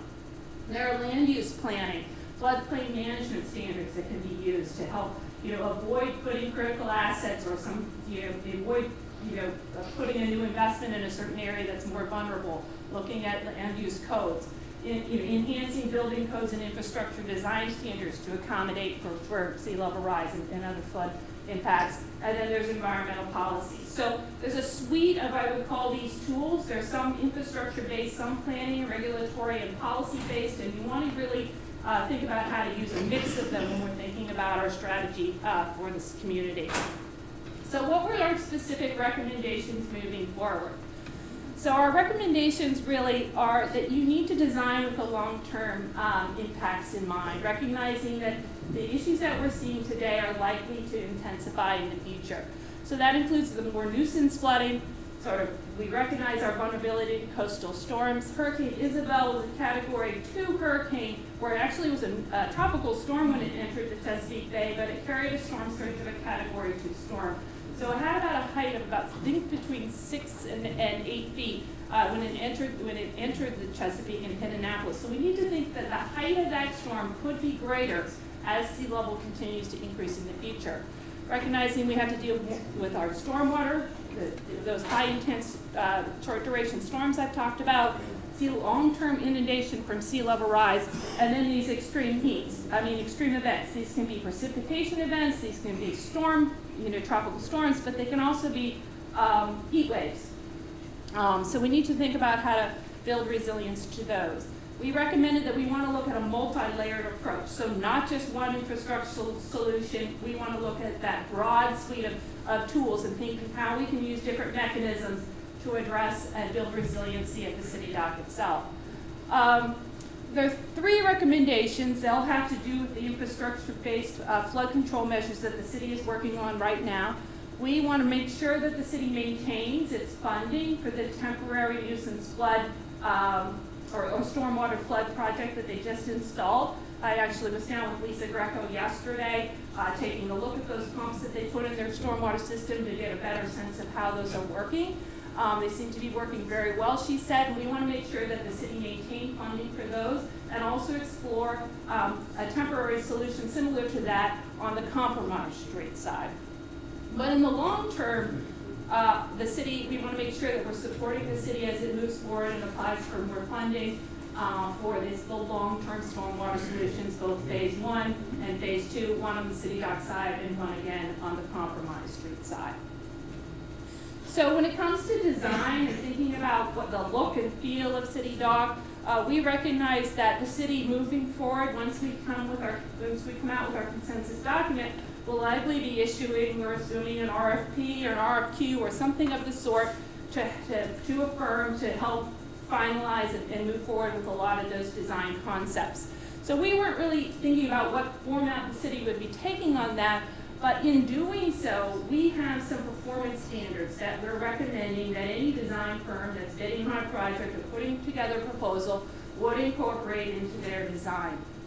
One is that the design standards for elevation and long-term longevity of project should be built with the design life of that infrastructure investment with sea level rise in mind. So if you're building a piece of infrastructure, or whatever you're putting on the ground is intended to be in place for the next 75 years, you need to make sure you're thinking about 75 years of sea level rise.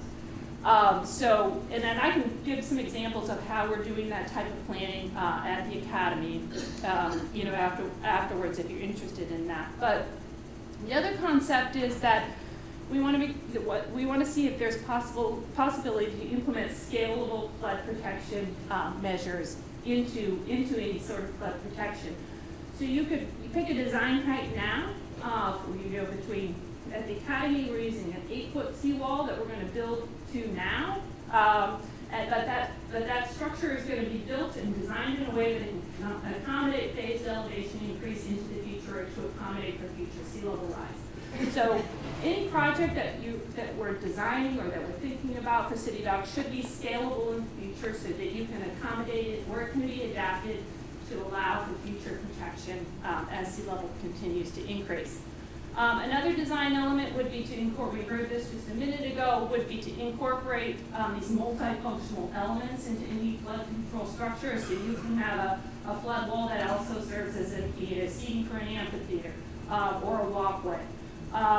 Implement a combination of both permanent flood protection structures as well as passive or automatic structures that would pop up with the tide, or that you could bring in and you could deploy, such as a window or a door dam, or you can see these on the Potomac, you can see these in Alexandria, where they can either be automated or they can pop up or down. But you can use a combination of those. So you can have a fixed structure, but then you can also have it elevated, and you can use it. We're recommending that we look at the design group will look at using a combination of those. We're also recommending that we look at a combination of both natural systems, so green spaces, as well as hardened infrastructure to accommodate for the flooding. So looking at shade trees, looking at rain gardens at the same time that we're thinking about what sort of infrastructure response needs we may have to control and address flooding. We also recommended that the design group should be incorporating safe spaces into design to protect human exposure to extreme events. So I think the community group had this a little bit less wonky language, but you can tell I work on policy, but the idea really is here that we need places for people to go in the event of a thunderstorm or in the event to get out of the heat. We need safe spaces to be incorporated into the design. So those are really our design elements. We have recommended a specific sea level rise standard based on NOAA's latest projections. That's using 4.3 feet for the year 2100. And then we're recommending that how much of that height you would incorporate into the design would be based on the design life of the infrastructure that's being proposed. But a few more recommendations, and then I'll wrap up, is that we need to think about planning for water quality as well as at the same time we're planning for water quantity. So we have more water and we're entering the system, but we also are concerned about the quality of that water, and there are a number of opportunities for treating the water as it comes down Main Street, but then also making sure that we're protecting the water as it enters the Chesapeake. One of the recommendations and working with the Marine Group was also a recommendation to install a commercial capacity pump out station at City Dock for visiting recreational and commercial vessels. There again to help promote water quality. We've heard this recommendation twice tonight. Install more refillable water bottle stations and increase number of trash and recycling receptacles. So Obviously, there's a big interest, both from a resiliency perspective and environmental perspective, of getting more water for human consumption and doing what we can on the environmental front. And number 10 and number 11 are big recommendations moving forward. So number 10 is that any plan for resiliency at City Dock has to be closely coordinated with adjacent landowners. So I represent Naval Support Activity Annapolis. I work for the Naval Facilities Engineering Command, and I'm working on sea level rise and stormwater policies and programs for the Academy itself. And my role here really on this group is to make sure that we're coordinating our efforts with the city efforts. But there's also other landowners. So water doesn't follow property lines when it comes to flooding. It doesn't follow jurisdictional boundaries. So there's other properties on the other end. We've got the Marriott, we've got the Fleet Reserve Club, we have other areas upland, where water is going to go where it wants to go. And so any plan that we have has to really look at flooding from a holistic perspective. We are proposing a large-scale seawall restoration project at the Academy where we're going to be raising our walls sort of systematically over time, our seawalls. And we want to make sure that as we raise our walls, we're not pushing water onto the city side. And we want to make sure as the city thinks about its and designs its flood response efforts, it's not pushing water onto us. And I'm not sure from a hydrologic perspective if that would happen, but that's something that we need to closely coordinate, and so that our response efforts are cohesive. But I would say that same point, as you walk down Compromise, you'll see that we need to make sure that the water, we can do all we can, at the Naval Academy and at City Dock, but if the water is looping back around, that's an issue. So we have to look a little bit more holistically at the flooding impacts, but we also need to make sure that all landowners are coordinated in our response effort. And then wrapping up, number 11 is developing an innovative financing strategy to build and fund a lot of these resiliency measures. So it is a pretty hefty price tag to raise seawalls, build these stormwater infrastructure projects. There's been a couple of meetings between the resiliency work group and the finance work group to really think about how to potentially, combine projects that the city may be pursuing in the future, or looking at, public-private partnerships, thinking really how can we look at some innovative financing mechanisms to fund this.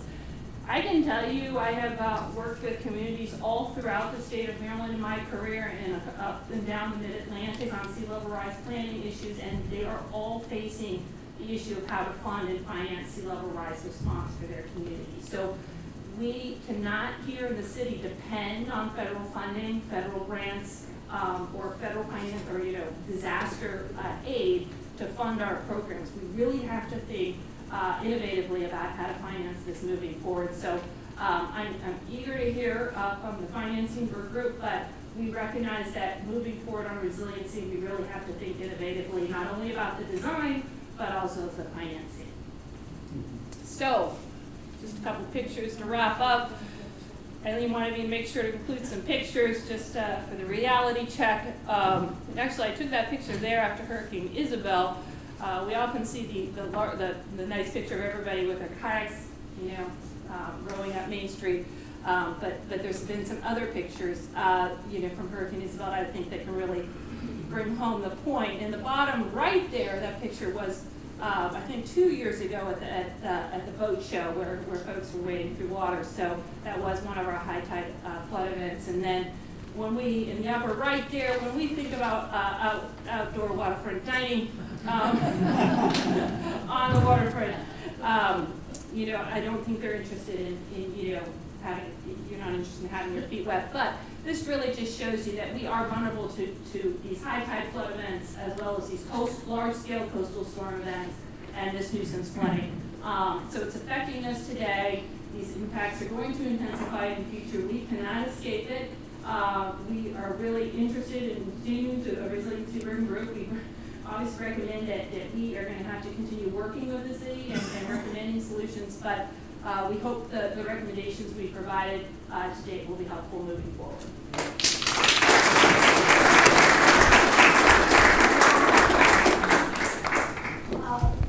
John, you have a pretty strong voice. Do you want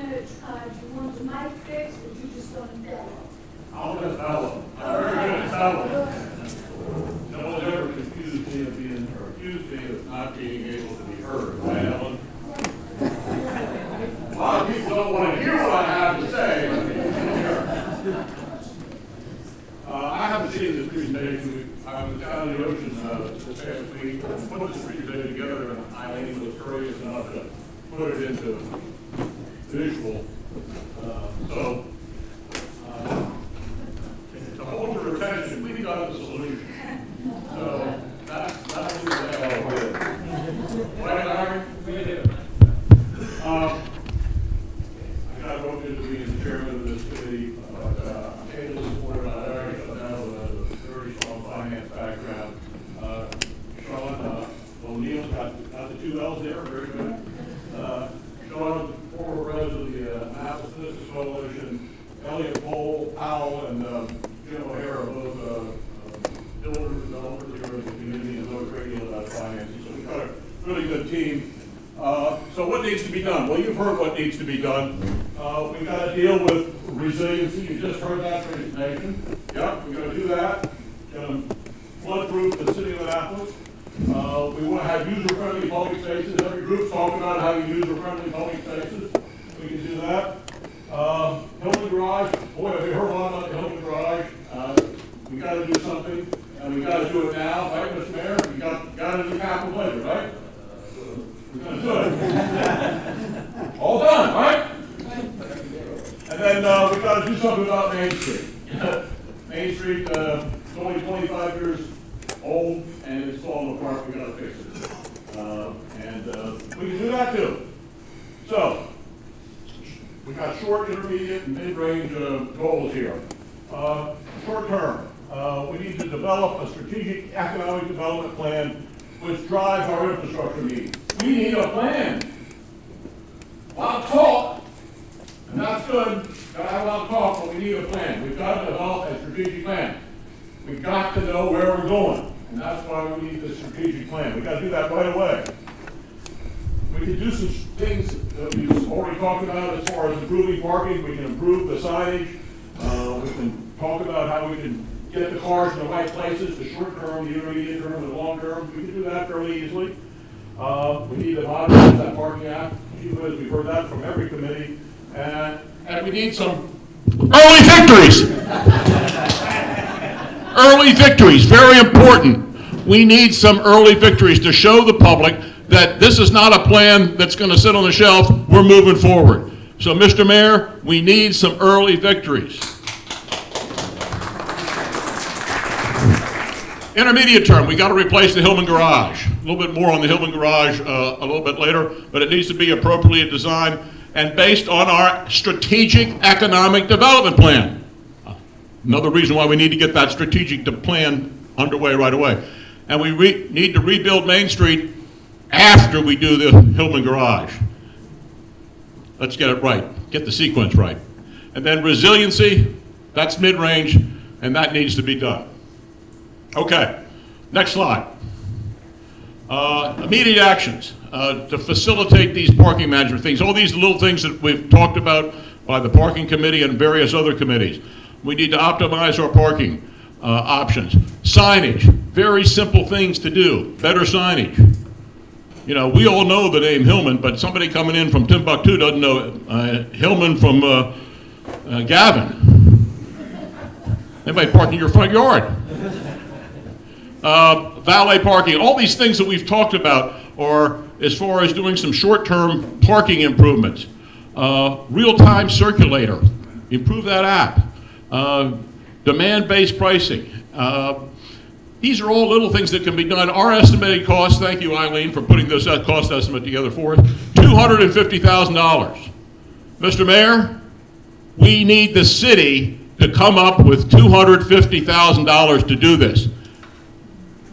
Now, and you've got fund balance, you've got some revenue sources in that budget right now that was just passed to do this. But these are the early victories that you can create with $250,000. We're moving forward. We're helping solve the problem, and we're doing something now. So the city needs to lead the parade of other sources of funding that we're thinking about, notably the county. You know, Annapolis is the county seat, and the state. My God, Annapolis is the state capital. There's only one state capital, and it's right here. And just think about this. How much money do you think the state has sent over to Ocean City to move sand from one place to another? And they do it every 5 years. A lot of money. Well, we got a sand problem, sort of, water problem, and we're the state capital. And every fourth grader that goes to school in the state of Maryland comes to Annapolis. Well, come on, state. Step up to the plate and protect your state capital. So there are other funding sources beside just the taxpayers in the city of Annapolis, because we are an important aspect to the state of Maryland. Okay. Intermediate. Determine the city's strategic parking plan. What is our parking plan? What is the demand for parking? What is the demand for parking? We've heard about short, intermediate, and long-term parking, but has anybody really figured out how big the Hillman Garage needs to be based upon demand? We've heard people talk about, we need a 500 program, we need a 700 program.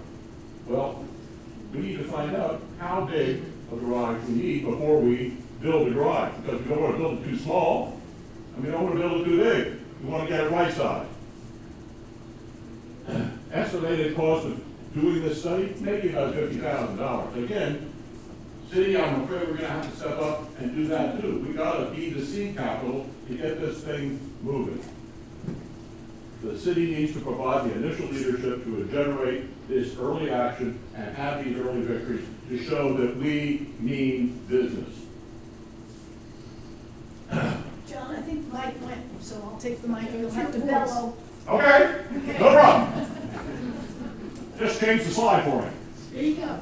All right, intermediate term, replace the Hillman Garage. Yep. You went too fast. I know it's getting late, but everybody else got to show their hard work. All right, replacing the Hillman Garage. You got to figure out, what are you going to do, Mr. Mayor, with the revenue that you're not getting when Hillman is under construction for 2 years? And the Hillman Garage, the All-Street Parking Fund, provides a lot of support to the city's transportation operation. Probably around $3 million a year or so, I think is probably the rough number. So there's $6 million that is coming out of the city's budget. What are we going to do to replace that? And I don't think anybody wants to see another tax increase in the city with that. So we've got to figure out what we're going to do to replace that revenue loss that a Hillman Garage is going to incur. But one thing I learned as county budget officer during the Great Recession is, don't let a good crisis go to waste. All right, we're going to close the Hillman Parking Garage, and we're going to lose money. So there's 2 strikes. Where are people going to park, and how are we going to replace their money? A great opportunity to address one of the recommendations of the parking committee and what we heard tonight. A great opportunity. Get a shuttle system that works. And get the damn cars out of town, and maybe after 2 years, people will figure out we don't need to bring that car back into town because we've got a great shuttle system here that brings people in from the Danville County parking lot. Where the cars ought to be if you're going to be here all damn day. Maybe that'll work. And maybe that'll have an impact on the size of the Hillman Parking Garage, which if you make it smaller because people are taking the shuttling down, you don't have to spend as much money. So it's a great opportunity for the city to finally get parking right. Here. All right. Determine the financing. There are many ways to finance a parking garage. Parking garages make money. And there are many ways to do it. The city has set aside money in their budget to build a parking garage. You could get somebody else to do it for you. You could do it through a parking authority. You could have a third party come in. You could ground lease the property to a developer. There are other ways to do it, and it can be done without having to burden the city. Yeah, there's going to be the issue of, well, who's going to set parking rates, but that's an issue that can be dealt with. So, building a parking garage, paying for it, not a big deal. Parking garages make money. And I was surprised to hear that survey where people said they're willing to pay $10 to park for 2 hours in Annapolis. That blew me away. Even so, $10? I remember when people were complaining when we raised parking meter rates from 5 cents to a dime. For a half an hour. Things have changed, and that's good. That's good. So financing the financing method for the Hillman Garage is not a big deal. We can deal with that, and that Hillman Garage is as good as built. We just need to figure out how we're going to get from here to there as far as the city's budget is concerned. But we might be able to generate some funds, get people to park out of town, and keep that parking revenue ourselves and bring them into town with a shuttle. Okay, so we fixed Hillman. Excellent.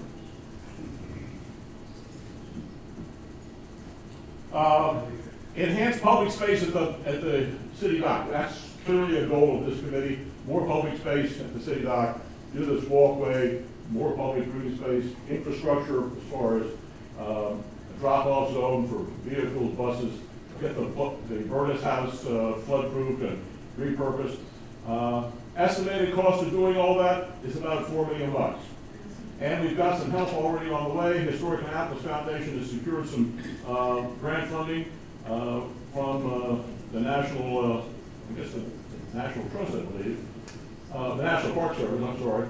And there are other sources of grants, the Department of Natural Resources in the state, the Chesapeake Bay Conservancy, and other, and asset monetization. Asset monetization is another source of funding from the city. The city has lots of assets. They can be monetized and used to do some of the things that we want to do downtown. The city monetized an asset a couple of years ago. They sold the Eisenhower Golf Course to the county and took in $3 million to build a new swimming pool at Truxton Park. That's the concept of asset monetization.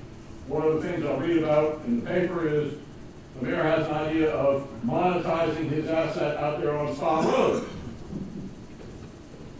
and building light bridges. Might be a great idea, Mr. Mayor, but gets back to priorities. What's more important?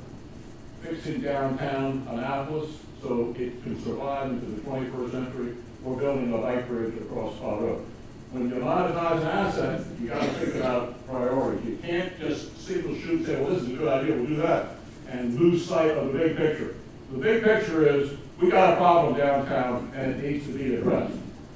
So let's take our assets and prioritize those assets and determine which ones we can monetize, and then use that monetization to do some of the work that needs to be done downtown.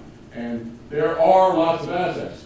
Some of them may send shivers up your spine, but everything goes into the pot. We can stir it up and see what comes out. We have a water system. Want to monetize that? Well, you can think about that.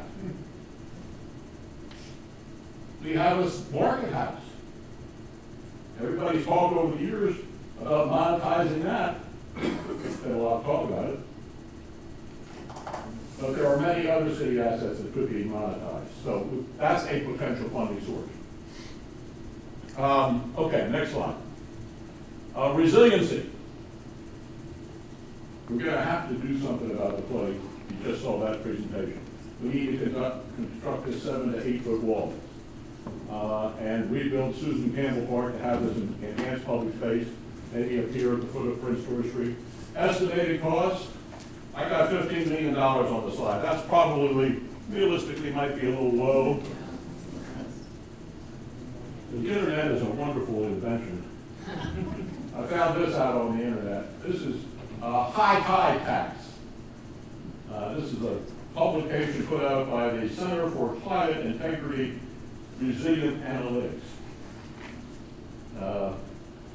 They have a cause, and their cause is get the oil companies to pay for all the resiliency efforts. That's good. That's an idea. But the interesting thing is they have a user-friendly page where you can type in the name of your city, and it'll tell you how much it'll cost to do the resiliency. And their estimate for 4 miles of seawall in Annapolis is $45 million. That might be, so somewhere between 15 and 45. I'm a budget guy, and all I'm concerned about being is roughly right. I don't want to be precisely wrong, I just want to be roughly right. 15 to 45, I can deal with those numbers. We can deal with $45 million. Here's a little number for you. For $3 million a year, for 30 years, you can borrow $50 million today.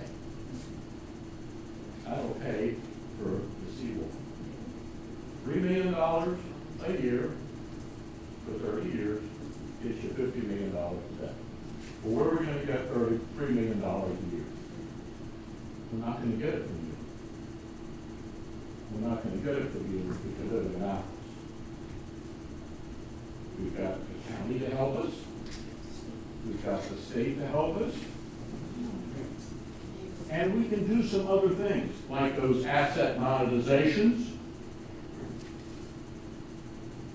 There are other revenue sources out there that we might be able to deal with. We can examine our fees, other taxes, maybe the taxes that people that don't live in Annapolis might pay. We can look at that. And we could do something really innovative. We talked about maybe a capital city 21st century commission. We form a capital city 21st century commission. It's a quasi-public agency. We've talked a great deal about this. There's lots of ways to go about this. But the concept that we've been thinking about is let's get a charter from the state legislature to form this organization. And let that be the mechanism to do a lot of these improvements downtown, particularly the resiliency efforts. It can be done. Some people in this room might have to give up a little bit of their power, which will generate lots of public discussion, but it's a possibility. Okay, is that it? You have anything more? Okay, but the good news is $3 million a year buys you a lot. And I think between asset monetization, grants from other organizations, working with the state, working with the county, and doing some innovative structuring of available financing mechanisms, we can easily tackle the beast of the resiliency. Yes, ma'am. $3 million a year for how many years? 30 years. 30 years. You got a 30-year mortgage on your house. Not a big deal. Not a big deal.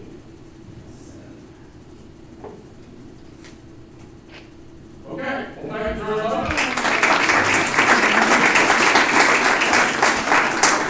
We can do it. We can do it.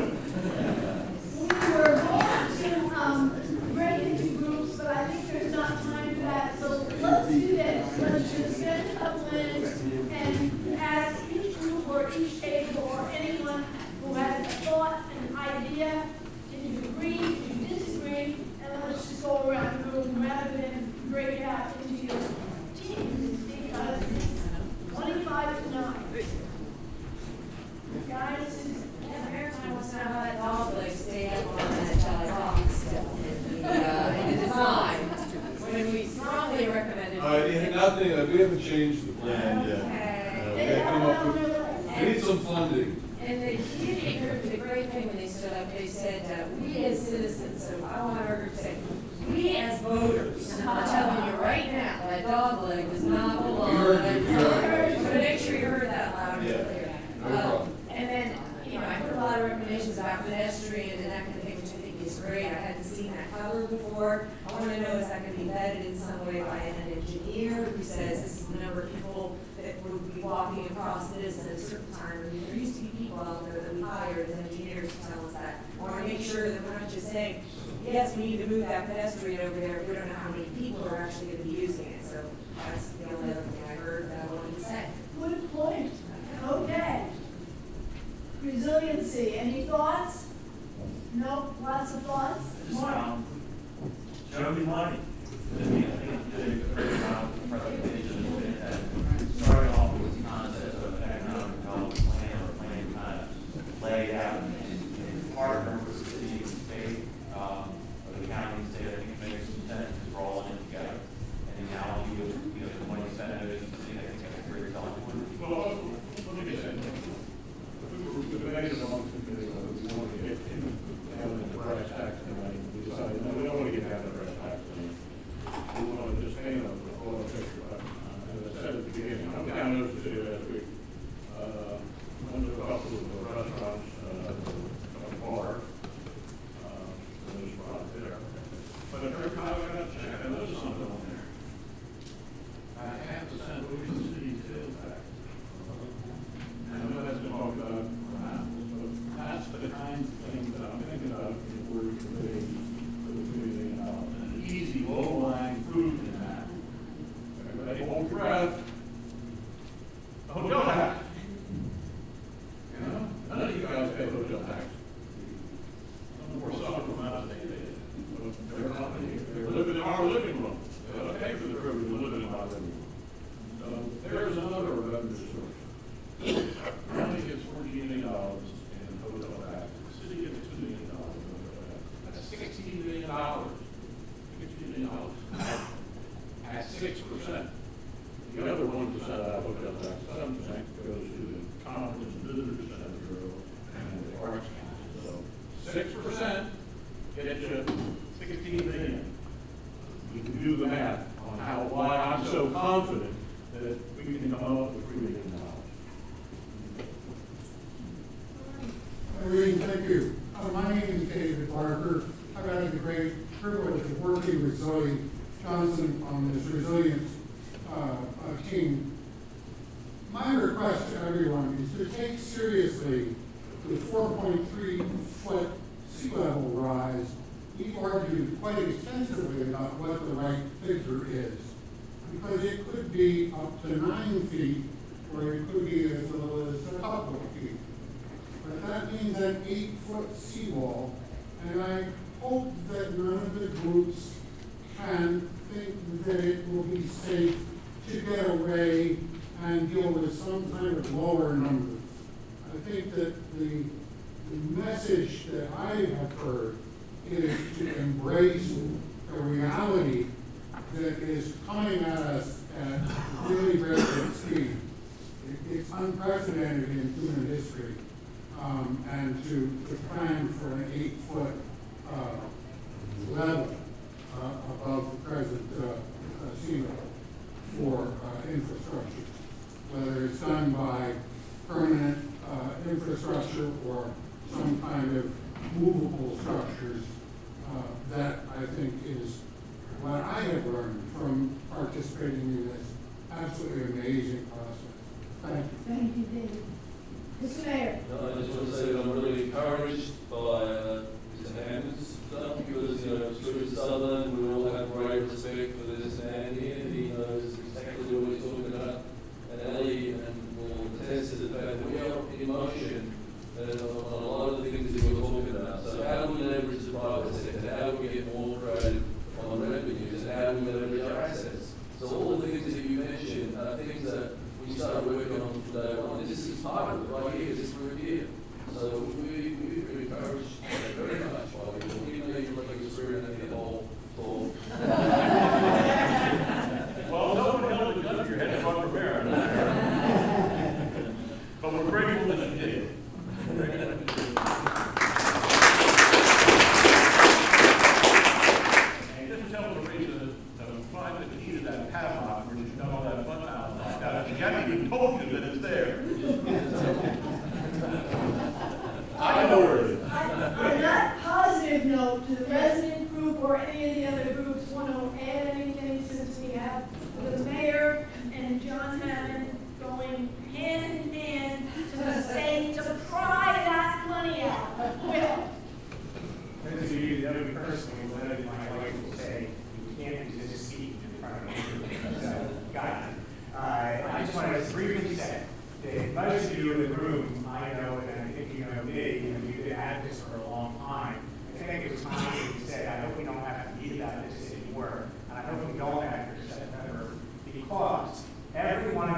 have 5 votes, get her done, I know you can do it.